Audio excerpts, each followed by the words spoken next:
Assalamualaikum warahmatullahi wabarakatuh. Selamat siang mahasiswa Bapak yang super.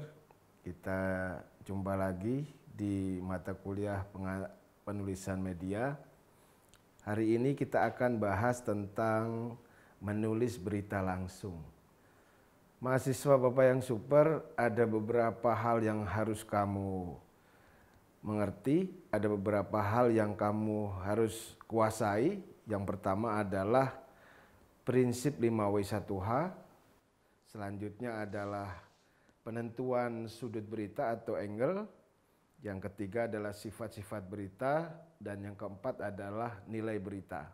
Menulis berita merupakan sebuah kegiatan yang cukup menantang karena dituntut ketepatan waktu, kecepatan waktu, dan hasil yang bisa diperoleh oleh masyarakat menjadi sebuah referensi untuk pengetahuan mereka.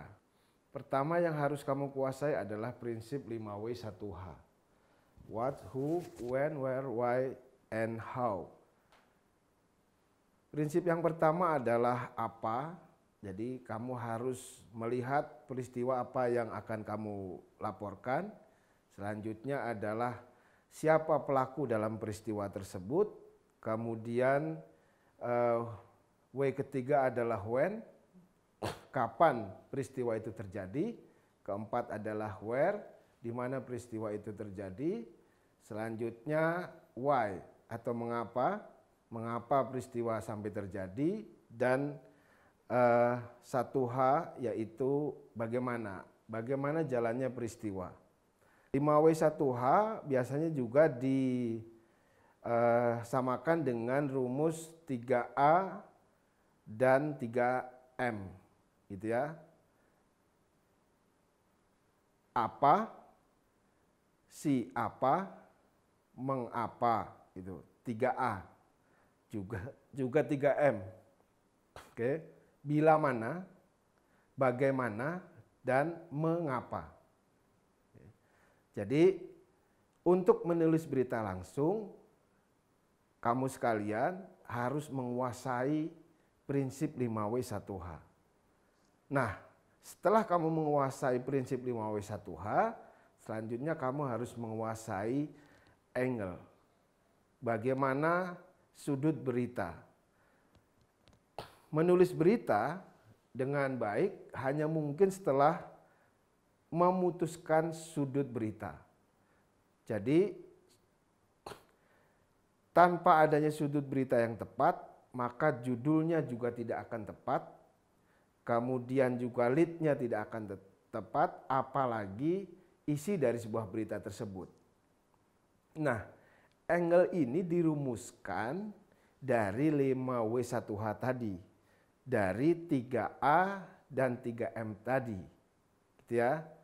Jadi ketika ada sebuah peristiwa, misal ketika kita sedang melakukan kuliah daring, tiba-tiba sang dosen HP-nya mati, laptopnya mati, entah jaringannya, entah itu memang baterainya, itu bisa dibuat berita, yaitu berita yang mengandung unsur pendidikan. Bisa diangkat menjadi sebuah berita. Sekali lagi, kamu menggunakan angle, kamu memilih angle dari 5W1H tersebut. Bisa kamu ambil tokohnya, bisa kamu ambil apa yang terjadi, bisa kamu ambil kapan terjadinya, bisa kamu ambil mengapa itu terjadi, kapan terjadinya, dan bagaimana itu bisa terjadi. Jadi setelah kamu kuasai 5W1H, kemudian kamu harus kuasai bagaimana memilih dan merencanakan angle yang bagus. Tanpa pengambilan angle yang bagus, maka judul kamu tidak akan cakep. Judul kamu tidak akan bagus. Apalagi lead kamu.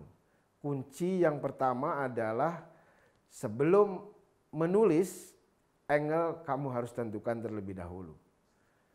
Selanjutnya yang ketiga, kamu harus menguasai sifat-sifat berita. Apa itu sifat-sifat berita? Yang pertama harus tepat, akurat. Akurat di sini adalah maksudnya laporannya tepat mengenai satu peristiwa. Tepat menyebut hari, tepat menyebut jam, dan tepat menyebut tempat. Termasuk tepat menulis jabatan dan pangkat seseorang ketika ada dalam berita tersebut. Kemudian selain akurat, berita yang kamu susun harus balance. Ya. Harus balance berarti mencerminkan peristiwa seutuh mungkin. Gitu. Berimbang. Jadi tidak ada yang terlalu dibesar-besarkan, tidak ada terlalu yang dihilangkan. Jadi harus balance, harus berimbang. Oke? Semua bagian peristiwa mendapat bagian yang adil dan semua pihak yang terlibat tidak terlupakan. Kalau tadi Bapak sampaikan perkuliahan daring, berarti tidak hanya dosennya, tetapi juga mahasiswanya. Ada bagian-bagian yang harus kita ungkap. Meskipun bagiannya tidak sama. Ada yang bagiannya lebih besar, karena mungkin perannya lebih besar di kelas, tapi ada juga bagian dari mahasiswa yang mungkin perannya sedikit tetapi tetap harus disampaikan. Oke. Selanjutnya selain akurat dan balance, berita harus ditulis objektif. Apa maksudnya objektif? Ditulis objektif berarti peristiwa ditulis apa adanya. Ya, tidak ada komentar, tidak ada pendapat dari penulis, tetapi benar-benar itulah peristiwa yang terjadi, apa adanya, tidak diapa-apakan, gitu ya. Jadi peristiwa yang terjadi disampaikan apa adanya, itulah objektif. Keempat, yaitu concise and clear, harus padat dan jelas. Orang atau saat ini mahasiswa, apalagi remaja gitu ya, orang tua pun kalau sudah bicara membaca kayaknya agak berat gitu, agak malas-malasan bahkan ngantuk, sehingga sebuah berita akan dinikmati oleh masyarakat luas ketika berita itu padat dan jelas, gitu ya, singkat, padat, jelas, tidak berkembang, tidak menumpuk, tidak berbelit-belit. Jadi dia padat, jelas, sederhana, tidak rumit, tidak berbelit-belit. Yang selanjutnya berita harus aktual, recent. Maksudnya adalah tidak ketinggalan waktu. Ketika kejadiannya hari ini, maka akan menjadi penting untuk disiarkan hari ini. Sesuatu yang terjadi satu hari yang lalu, satu minggu yang lalu, sebulan yang lalu, harganya, nilainya menjadi semakin rendah. Ketika peristiwa terjadi hari ini, jam ini, detik ini, kemudian langsung disiarkan, itu akan menjadi berita yang berharga. Ya. Kemudian yang pertama Anda harus menguasai 5W1H, kemudian Anda harus menguasai bagaimana menentukan dan merencanakan angle. Kemudian Anda juga harus menguasai sifat-sifat berita. Dan yang keempat adalah Anda harus menguasai nilai berita. Berita itu merupakan sebuah laporan yang menarik, laporan kejadian yang menarik, sehingga berita itu memiliki arti atau memiliki nilai. Nah, nilai berita itu apa saja? Nilai berita ada beberapa faktor yang membuat berita itu bernilai. Yang pertama adalah waktu, aktualitas. Yang kedua adalah kedekatan atau jarak. Yang ketiga adalah memiliki dampak yang luas, memiliki akibat yang luas. Yang keempat, berita itu memiliki arti. Yang kelima, berita tersebut ada keganjilan-keganjilan atau ada sesuatu yang luar biasa. Dan yang keenam adalah kemajuan atau hal baru atau juga disebut dengan novelty.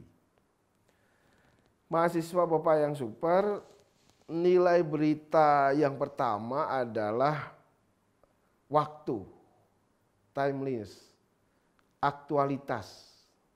Semua berita harus segera disiarkan, harus cepat disiarkan. Peristiwa hari ini mempunyai nilai besar dibanding peristiwa hari lalu, minggu lalu, bulan lalu, atau setahun yang lalu. Peristiwa hari ini harus dikemas sedemikian rupa dan diberitakan hari ini sehingga bernilai. Semakin dekat waktunya, maka semakin besar harganya. Oke. Meskipun peristiwa itu penting, tetapi kalau menyiarkannya terlambat, pemberitaannya terlambat, maka dia akan memiliki nilai berita yang kurang. Oke, yang kedua, kedekatan atau jarak. Berita nilainya makin besar bagi pembaca menurut perbandingan jauh dekatnya tempat kejadian. Berita kejadiannya di Bekasi diberitakan dan dibaca oleh orang Bekasi, maka akan memiliki nilai yang cukup besar. Nah, nilai kedekatan ini ternyata bukan hanya nilai kedekatan yang terhitung dari jarak, tetapi juga nilai kedekatan psikologis, gitu ya. Jadi tidak hanya jarak, kedekatan psikologis pun mempengaruhi nilai sebuah berita. Nah, maksudnya bagaimana Pak? Ketika kita memberitakan, meskipun jarak kita jauh, tetapi apa yang kita beritakan itu mempengaruhi psikologi seseorang, baik ibu, baik anak, mahasiswa dan lain sebagainya, itu juga bagian dari nilai kedekatan. Kemudian berita akan bernilai ketika memiliki dampak yang luas, memiliki akibat yang luas. Contoh misalnya, ketika sebuah jalan raya dikuasai oleh para demonstran yang harusnya jalan raya itu digunakan hilir mudik oleh masyarakat menuju ke tempat yang mereka tuju, maka kemudian ditutup oleh aksi buruh, aksi mahasiswa, itu akan menjadi sebuah nilai berita. Kenapa? Karena akibatnya, dampaknya sangat luas terhadap masyarakat. Termasuk misalnya ada jembatan roboh, ada jembatan pecah, ada kereta tabrakan dan lain sebagainya. Ini bagian dari nilai berita. Kenapa? Karena dampak dan akibatnya cukup luas. Selanjutnya nilai berita akan bernilai ketika berita itu memiliki arti. Apa itu? Yaitu berita yang terkait dengan kepentingan umum. Oke. Ada mogok angkot gitu. Ada mogok Gojek, ada mogok kereta misalnya.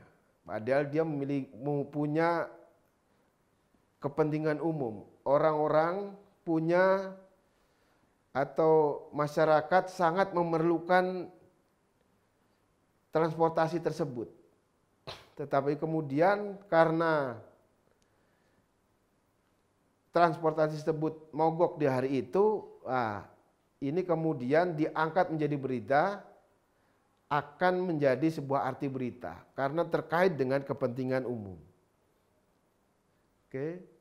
Selanjutnya adalah keganjilan. Sebuah berita akan memiliki nilai ketika dalam berita tersebut terdapat keganjilan. Terdapat sesuatu yang luar biasa. Misalnya mahasiswa Vkom dia bisa berkomunikasi dengan 5 bahasa misalnya. Itu bagian dari berita yang memiliki keganjilan, berita yang memiliki keluar biasaan, sehingga bisa diangkat menjadi berita dan dia akan beritanya akan bernilai. Yang keenam adalah ada hal baru, ada kemajuan baru. Nah, misalnya sesuatu yang tidak terbayangkan oleh kita, sesuatu yang tidak terbayangkan oleh kita sebelumnya, atau mungkin sudah terbayangkan oleh kita tetapi sepertinya itu tidak akan terlaksana karena satu dan lain hal. Tetapi karena pandemi, karena adanya pandemi COVID-19, sehingga kemudian kuliah bisa dari rumah, kuliahnya daring, teknologi yang ada bisa dimanfaatkan untuk kuliah daring. Itu juga bagian dari nilai berita, yaitu kemajuan, adanya kemajuan baru. Oke, kuliah tidak harus datang ke kelas, kuliah cukup di rumah. Ya. Jadi itu tadi, ada 4 hal yang kamu harus kuasai ketika kamu ingin menulis sebuah berita langsung, yaitu yang pertama kamu kuasai rumus 5W1H atau 3A 3M, kemudian kamu harus kuasai tentang makna arti sebuah berita.